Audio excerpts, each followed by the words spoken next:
नमस्कार मित्रांनो, घरोघरी मातीच्या चुली या मालिकेच्या आजच्या भागामध्ये ऋषिकेशला आता जानकीने सर्व काही घडलेला प्रकार सांगितलेला असतो. मग आता ऋषिकेशला समजलेलं असतं या सगळ्याचा करता धरता म्हणजे सयाजी रावतचे. तर मग आता ऋषिकेश जानकीला विचारत असतो की तू कुठे ऐकलंस त्यांचं बोलणं. मग जानकीला तर आता वेगळाच प्रश्न पडतो की आता जानकी स्वतःशीच म्हणू लागते, अरे देवा, जर मी ऋषिकेशला सांगितलं की मी रणदीपेंच्या घरा शेजारी त्यांचं बोलणं ऐकलं तर मग हे मला 17 प्रश्न विचारतील की तू तिकडे कशासाठी गेली होती, तुझं काय काम होतं. आणि जानकीला समजत नसतं की तेव्हा मी नेमकं यांना काय उत्तर देऊ. जानकी आता या सगळ्या गोंधळामध्ये गोंधळून गेलेली असते आणि मग ऋषिकेश जानकीला सावध करत विचारतो, अगं जानकी, मी तुला काहीतरी विचारलंय, कुठे ऐकलंस तू त्यांचं बोलणं. तेवढ्यात लगेच तिकडनं डॉक्टर येताना दिसतात. जानकी लगेच आता डॉक्टरांकडे येते आणि डॉक्टरांना विचारते की डॉक्टर, ओवीची तब्येत कशी आहे. त्याच्यावरती डॉक्टर आता सांगतात की नाही, म्हणजे त्यांची तब्येत अजून सुद्धा नाजूकच आहे. एक्सपायर झालेला केक खाल्ल्यामुळे तिला फूड पॉयझनिंग झालंय आणि विष पूर्णपणे पोटात पसरलंय.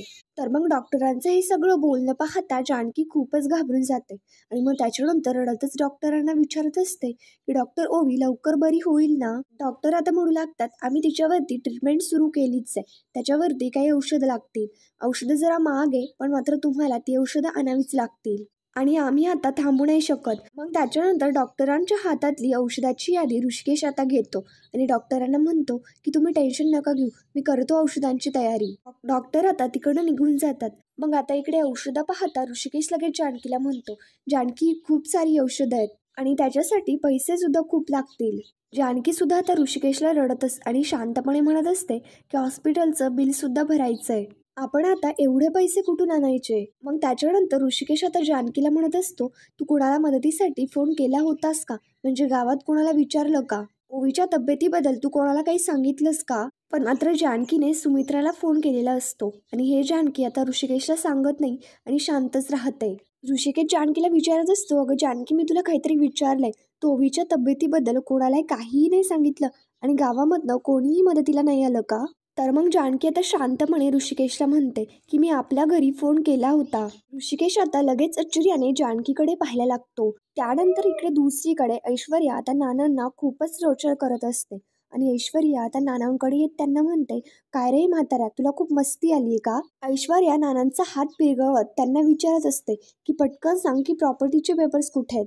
आणि ऐश्वर्या एवढी जोरात हात पिरगळत असते की इकडे नानांना खूपच त्रास होत असतो. तेवढ्यात लगेच आता रूममध्ये सुमित्रा येते आणि सुमित्रा ऐश्वर्याला पाहते. मग आता सुमित्राचा आवाज ऐकल्यानंतर ऐश्वर्या खूपच घाबरून जाते आणि मग त्याच्यानंतर ऐश्वर्याच्या हातामध्ये नानांचा हात अल्लडपणे धरलेला तसाच असतो. सुमित्रा आता इकडे ऐश्वर्याच्या जवळ येते आणि तिला विचारते, काय झालं, तू एवढी घाबरली आहेस का, आणि हे काय, तू यांचा हात का धरलायस, हे बरे आहेत ना.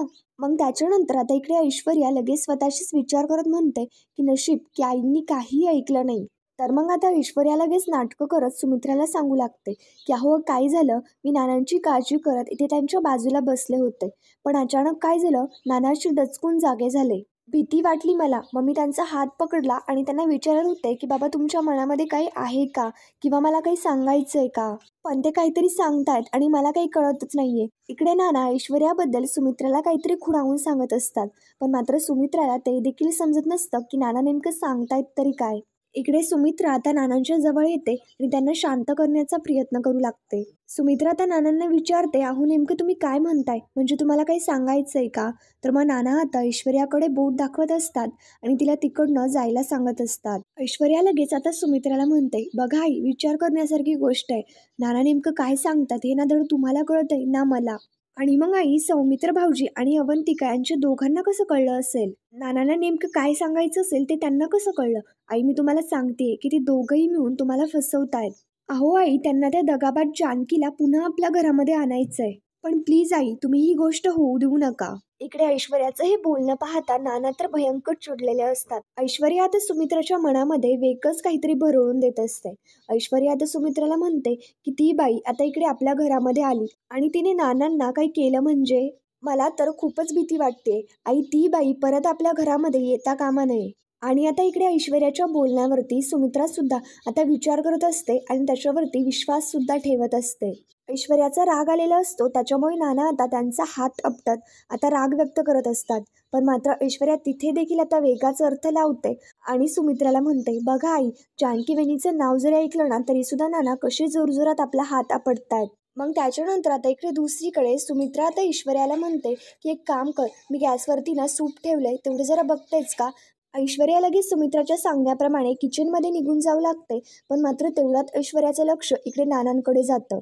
नाना आता खूपच रागारागाने ऐश्वर्याकडे बघत असतात आणि तिच्यावरती भयंकर चिडलेले असतात. इकडे ऐश्वर्या सुद्धा आता नानांना खुणावं सांगते की गप्प बसायचं आणि ती सुद्धा तिकडनं लगेच निघून जाते. त्याच्यानंतर आता इकडे दुसरीकडे सुमित्रा नानांचा हात पकडते. पण मात्र नाना तिचा हात सुद्धा आता फिरकावून लावतात. तर मग आता सुमित्रा विचारते की काय झालं, माझं काही चुकलं का. आणि ती सुद्धा आता नानांच्या या वागण्यावरती विचार करू लागते. इकडे दुसरीकडे बाहेर आल्यानंतर ऐश्वर्या आता स्वतःशीच म्हणते की थँक गॉड त्या म्हातारीने मला त्या म्हाताऱ्याला धमकावताना नाही ऐकलं, नाहीतर मग झालं सगळं काही संपलं असतं आणि सॉलिड लटकले असते मी. पण कशाला आली ही म्हातारी मध्येच तडमडायला. चांगले मी प्रॉपर्टीचे पेपर शोधत असते, पण मात्र नाही. पण आता आय एम शुअर की ते पेपर्स खोलीत नाही आहेत. ऐश्वर्या आता विचार करत असते की नेमकं ते पेपर्स कुठे असतील. तेवढ्यात आता ऐश्वर्याच्या डोक्यामध्ये वेगळंच येतं. ऐश्वर्या आता म्हणते की नानांनी ते पेपर्स त्या ऋषिकेश आणि जानकी यांच्या दोघांना तर दिले नसतील ना. असं व्हायला नकोय. ते पेपर्स काही जरी झालं ना तरी सुद्धा मलाच सापडायला हवेत. त्याच्यानंतर आता इकडे दुसरीकडे ऋषिकेश जानकीला म्हणतो की तू रणदिवेंच्या घरी फोन केला होतास, तू नक्कीच त्या रणदिवे बाईंना फोन केला असशील. जानकी आता रडतच शांतच असते. तर मग त्याच्यानंतर ऋषिकेश विचारतो की नेमकं काय म्हणाल्या त्या. जानकी आता इकडे ऋषिकेशला म्हणू लागते की ऋषिकेश माझंच चुकलं, मीच माझ्या मुलीकडे नीट लक्ष नाही दिलं आणि म्हणूनच ऋषिकेश मी फेल झाले. त्याच्यानंतर ऋषिकेश लगेच जानकीला म्हणतो आणि मग त्या रणदिवे बाई आजी म्हणून झाल्या का पास. ऋषिकेश जानकीच्या जवळ येतो आणि तिला विचारत असतो की तू त्यांना फोन केला होतास ना, काय म्हणाल्या त्या. जानकी मात्र विषय बदलत असते आणि ऋषिकेशला काहीही सांगत नसते. जानकी ऋषिकेशला विषय बदलत म्हणते की आपण ओवीसाठी आणखी कोणाकोणाकडनं मदत घेऊ शकतो. हिम्मत काका किंवा गुलाबदादाकडनं आपण थोड्या पैशाची व्यवस्था तर करू शकतो. कुणीतरी आपल्याला मदत करेलच. पण मात्र ऋषिकेशचं डोकं ठिकाण्यावरतीच असतं. ऋषिकेश लगेच जानकीला विचारतो की तू रणदिवे बाईंना फोन केला होतास, त्या तुला काय म्हणाल्या तेवढं सांग फक्त मला. ओवीची तब्येत बरी नाहीये हे सांगितल्यानंतर काय म्हणाल्या त्या. जानकी तू त्यांना फोन केला होतास ना, त्या तुला काय म्हणाल्या हे मला ऐकायचंय. मग जानकी आता इकडे ऋषिकेशला म्हणते, ऋषिकेश तुम्हाला सुद्धा माहिती आहे ना की आईंचं ओवीवरती किती प्रेम आहे. आईंचे विचार हे असे नाही आहेत मला माहिती आहे, ते असं बोलूच नाही शकत. मग आता ऋषिकेश मात्र जानकीला फक्त एवढंच विचारत असतो की त्या काय म्हणाल्या हे मला सांग. आणि ऋषिकेश जानकीला त्याची शपथ देत म्हणतो की जानकी तुला माझी शपथ आहे, सांग खरं खरं. मग जानकीला लगेच आता सुमित्राचं बोलणं आठवतं. जानकी आता ऋषिकेशला सांगते की तू माझ्यासाठी मेलीये असं म्हणाले आई मला. पैसे मागायला लाज वाटत नाही का असं म्हणाल्या. पुन्हा जर मला फोन केला तर तुला ओवीची शपथ आहे असं म्हणाल्या.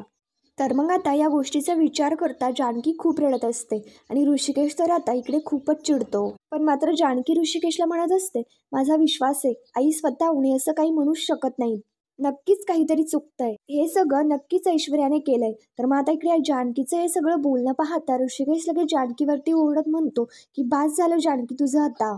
ज्या लोकांनी आपल्याला बाजूला सारले त्यांची बाजू घ्यायला अजिबात जाऊ नको जानकी. आणि ही गोष्ट मी तुला शेवटची सांगतोय, पैशाची व्यवस्था मी करेलच. आणि मग त्याच्यानंतर ऋषिकेश आता रागातच तिकडनं निघून जाऊ लागतो. जानकी सुद्धा आता ऋषिकेशच्या मागेच असते. तेवढ्यात आता ऋषिकेशचा हात त्याच्या हातातल्या कड्याला लागतं आणि ऋषिकेशला लगेच आता जानकीने जेव्हा ते कडं त्याच्याकडे दिलं, म्हणजेच की ते कडं ही पार्वती आईची शेवटची आठवण आहे हे ऋषिकेशला माहीत असतं. आता ऋषिकेश लगेच कड्याला हात लावत स्वतःशीच म्हणतो, अशी वेळ कुणावरतीच येऊ नये की आपल्या आईची शेवटची आठवण विकून पोटच्या पोरीचा जीव विकत घ्यावा लागतोय. आई मला माफ कर. आणि ऋषिकेश आता ते कडं विकणार असतो आणि तसाच तिकडनं निघून जातो. त्यानंतर आता इकडे दुसरीकडे सारंग रूम मध्ये ऐश्वर्याची वाट बघत असतो. तेवढ्यात आता तिथे ऐश्वर्या येते आणि सारंग लगेच तिला विचारतो, ऐश्वर्या तुम्ही कुठे होतात, म्हणजे मी घरी आलो ना तर मला तुम्ही दिसला नाही ना तर मला कसं तरीच होतं. ऐश्वर्या आता लगेच सारंगकडे बघायला लागते. मग त्याच्यानंतर आता सारंग म्हणतो, कसं आहे लोणच्यात खार नसल्यासारखं आणि मग आणखी बिना उशीचं झोपायला लागल्यासारखं. म्हणजे मला फक्त एवढंच म्हणायचं होतं की तुम्ही जेव्हा घरी नसताना तेव्हा मला काहीतरी कमी असल्यासारखं जाणवतो.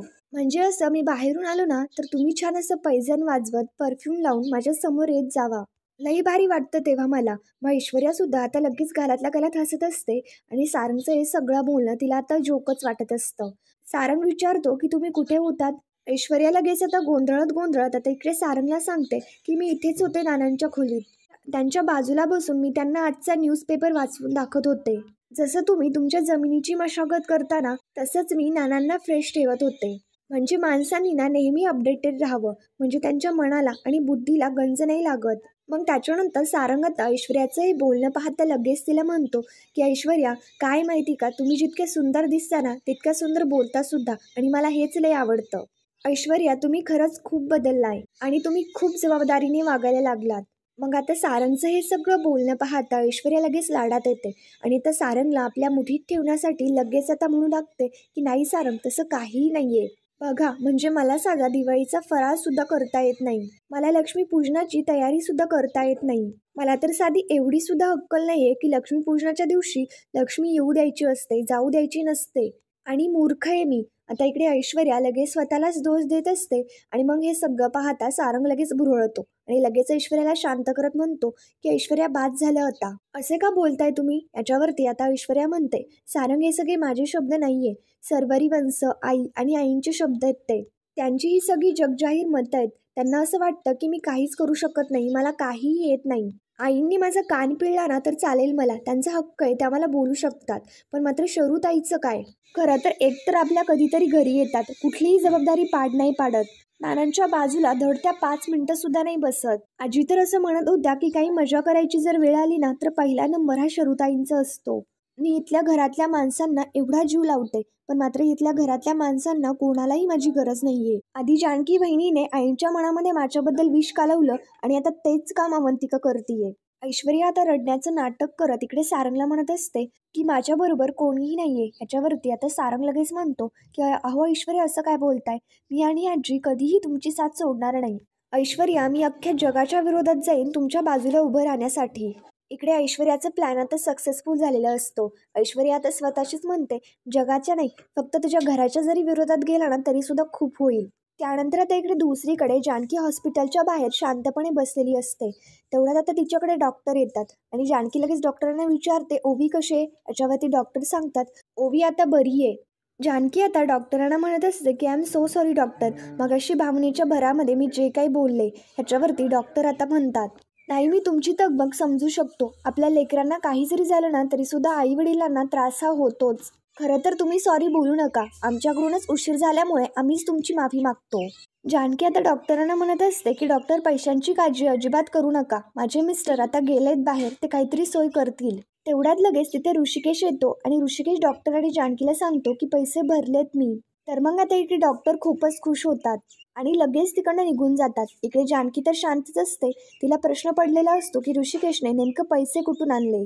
जानकी आता ऋषिकेशला विचारते, ऋषिकेश, तुम्ही पैसे कसे भरले?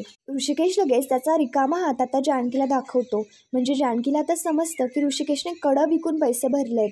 ऋषिकेश आता म्हणू लागतो की दुसऱ्या सोनाराकडे विकलं, त्या कड्याचे चांगले पैसे मिळाले आणि त्यातूनच बिल भरलं. जानकीला मात्र हे पटलेलं नसतं. जानकी आता ऋषिकेशला म्हणते, ऋषिकेश, तुम्ही इतकं शांतपणे मला कसं सांगू शकता? अहो ऋषिकेश, तुम्ही पार्वती आईंचं कडं विकलत. माझ्यामुळे ओवीवरती हा प्रसंग आलाय. त्या सगळ्याचं गिल्ट माझ्या मनात आहे आणि तुम्ही त्याच्यामध्ये आणखी एक भर घातलीत. अहो ऋषिकेश, गेलेली माणसं आणि त्यांच्या आठवणी परत नाही आणता येत. ऋषिकेश आता जानकीला म्हणत असतो की जिवंत माणसांनी मारलं आणि मेलेल्या माणसांनी जगवलं. बघ ना, ओवीसाठी तिची खरी आजीच कामाला आली. सावत्र आईने घरातून हकललं. सावत्र या शब्दाला तिने जागून दाखवलं. आपली नात हॉस्पिटलमध्ये मृत्यूशी झगडतीये. दगड झालेल्या त्या सुमित्राच्या काळजाला पाझर सुद्धा नाही फुटला का ग? जानकी, अगं आपण काय रस्त्यावरती पडलेलो नाहीये. प्रत्येकाचे दिवस बदलतात, चक्र फिरतात. पोटांच्या फटीतून केव्हा काही निसटून जातं ना काहीही कळत नाही. ओंजळ रिकामी झाली ना की मग जाणीव होते आणि ही रिकामी ओंजळ एक ना एक दिवस प्रत्येकाच्या नशिबात येते. आज माझ्या नशिबात आहे आणि उद्या त्यांच्या नशिबात येईल. आज मला पैशांची गरज आहे आणि उद्या त्यांना नाती हवी असतील. जानकी, कोणाला नेमकं काय दान हवंय ना ही गोष्ट बदलत जाते. बदलत नाही, ते फक्त एक सत्य, किसा जर फाटला तर नाणी गळतात आणि मन जर फाटलं तर नाती. एक वेळ फाटलेला किस्सा शिवता येतो, पण मात्र मन विरळत जातं. जानकी सुद्धा आता शांतपणे ऋषिकेशचं हे सगळं बोलणं ऐकत असते. ऋषिकेश आता शांतपणे रडतच म्हणत असतो. जानकी मनाचा धागा धागा असा उसवत जातो. पण जानकी, अगं ते फाटलेलं मन नाही शिवता येत. आणि ऋषिकेश असा विचार करता खूपच रडायला लागतो. तेवढ्यात आता तिथे एक नर्स येते आणि ती जानकी ऋषिकेशला सांगते की तुम्ही ओवीला आता भेटू शकता. मग ते दोघीही आता लगेच इकडे स्वतःला सावरतात आणि ओवीकडे आतमध्ये निघून जातात. त्याच्यानंतर आता इकडे ऐश्वर्या सारंगला गोड गोड बोलत म्हणते की सारंग तुम्हाला एक विचारू का. त्याच्यावरती सारंग म्हणतो की विचारा ना. ऐश्वर्या सारंगला तिथे बाजूला बसवते आणि त्याला विचारते की नाना तुमच्याशी काही बोलले का.